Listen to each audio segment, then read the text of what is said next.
Hola, qué gusto estar con ustedes de nuevo. El día de hoy, pues nosotros vamos a continuar hablando de temas apasionantes, porque de eso se trata, ¿no? Que estemos apasionados hablando, en este caso, de la química. Algo tan árido como es la química, lo debemos de, pues, transformar en algo hermoso que nosotros podamos comprender y entender. Eh, el día de hoy, ¿verdad? Tenemos que hablar de los alquenos. La semana pasada hablamos de los alcanos, ahora hablemos de los alquenos. Los alquenos son sustancias químicas, moléculas químicas, formados por, igual que los alcanos, por carbonos, hidrógenos, y les puedes agregar oxígenos, y le puedes agregar grupos OH, y le puedes, lo que gustes, puedes agregarles, ¿verdad?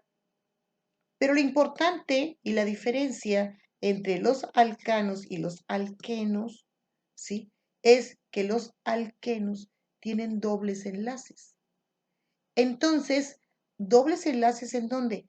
Entre los carbonos.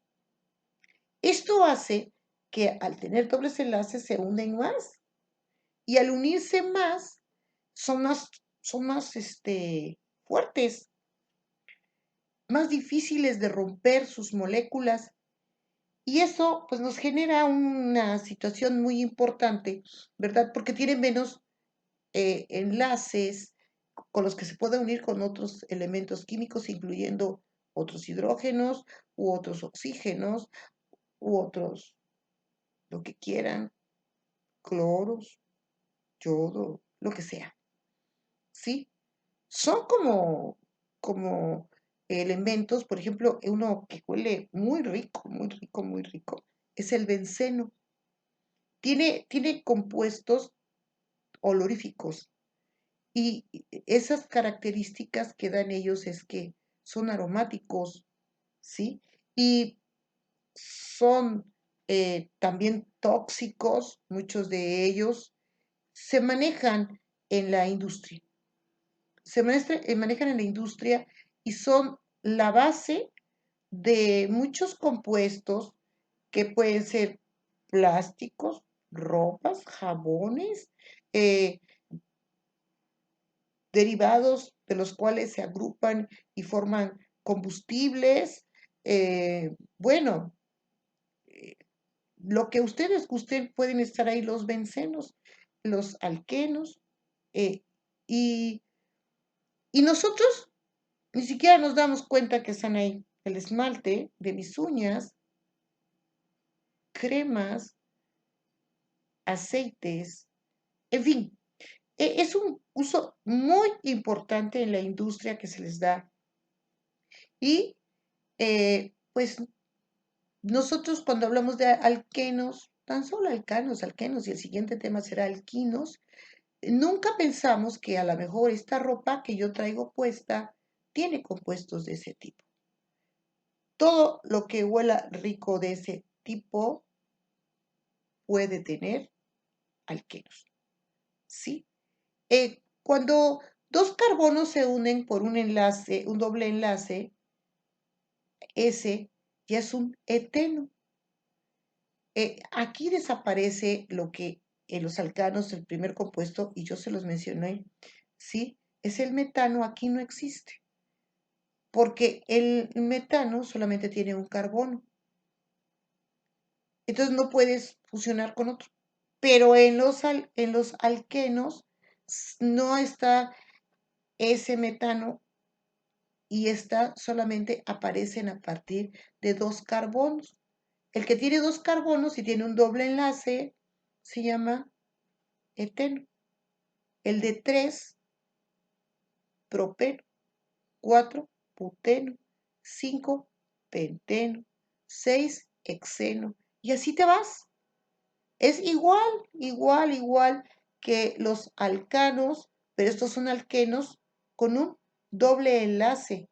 Es muy importante que nosotros podamos determinar todo este tipo de situaciones, porque resulta que los alcanos, como no tienen doble enlace, pues son como más fáciles de poder leer, determinar, conocer, pero esos como tienen un doble enlace. Por ejemplo, cuando el doble enlace se encuentra en el primer carbono, pues se llama buteno 1. Pero si el doble enlace se encuentra en el segundo carbono, se llama buteno 2. Pero si tenemos un doble enlace en el carbono 3 de un elemento que tiene 5 átomos de carbono, que es el penteno, se llamará penteno 3. Y si tenemos un elemento químico con 8 átomos de carbono, pero que tenemos dobles enlaces, cuando está en el 1, el doble enlace se llama octeno 1, cuando está en el carbono 2 se llama octeno 2, cuando está en el carbono 3 se llama octeno 3, si está en el 4 se llama octeno 4.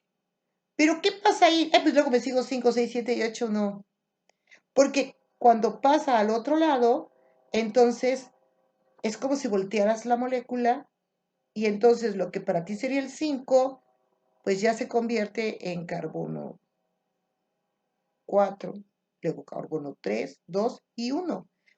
Es muy importante y cuando estemos en clases presenciales, vamos a poder hacer todos estos ejercicios para que ustedes vean que también, aparte de estos dobles enlaces, pues también nosotros podemos agregarles otros elementos químicos que pueden ser hidrógenos o podemos introducir los radicales que a continuación voy a explicar.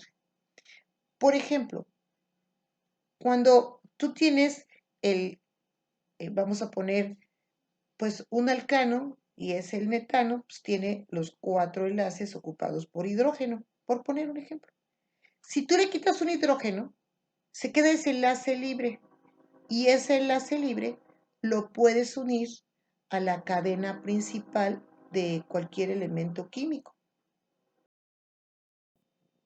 Y entonces, ya en lugar de llamarse metano,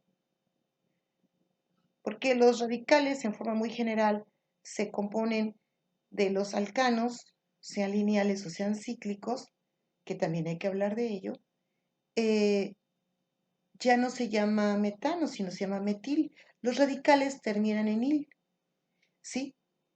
El etano, si le quitas un hidrógeno, es el enlace, queda libre y se une a la cadena principal de cualquier otro compuesto orgánico y entonces se llama etil. Existe el propil, isopropil, terbutil, butil, pentil, hexil, ectil, optil, fenil, que es el que vendríamos diciendo que es el benceno, pero le quitamos un enlace, un hidrógeno y se une. Y también cuando están las cadenas cerradas, pues ahí empezamos cuando son 3, así en esta forma, como un triangulito, se llama ciclopropil, ciclobutil, ciclopentil, y así nos vamos. Realmente es muy importante todo esto de los radicales porque transforman los compuestos simples, como les estaba diciendo, ya fueran alcanos, alquenos, o la siguiente clase vamos a hablar de alquinos, los transforman en elementos químicos muy poderosos que en un momento dado forman, por ejemplo, el petróleo, su transformación, manejando todo este tipo de situaciones, dan los diferentes tipos de combustibles, gasolinas, diésel, tiner, el gas que se utiliza para el avión, bueno, todo lo que ustedes puedan comprender está ahí. Entonces, los radicales se unen a estas cadenas, las cuales pueden ser lineales o pueden ser cerradas. Es decir, hacen esto, se unen y van a formar cicloalcanos, cicloalquenos. La siguiente semana veremos cicloalquinos, ¿verdad? Y van formando unas estructuras muy interesantes que, hablando de la vida, dan origen a moléculas que les llamamos macromoléculas porque tienen una gran cantidad de moléculas pequeñas y esas a su vez formadas de átomos. Y muchas de ellas les llamamos biomacromoléculas porque generan situaciones para que la vida se lleve a cabo. ¿Cuáles? Proteínas, vitaminas, azúcares, grasas y ácidos nucleicos, entre muchas más. Espero de verdad les haya servido mucho. Por favor, vayan a la antología, hagan las actividades, los ejercicios los vamos a hacer cuando estemos en forma presencial, ¿sí? Porque sí necesitan muchas explicaciones muy precisas para esto. Por favor, cuídense mucho. Nos vemos la siguiente clase y recuerden nuestro eslogan. La ciencia sin conciencia no es ciencia. Que estén muy bien. Hasta la próxima.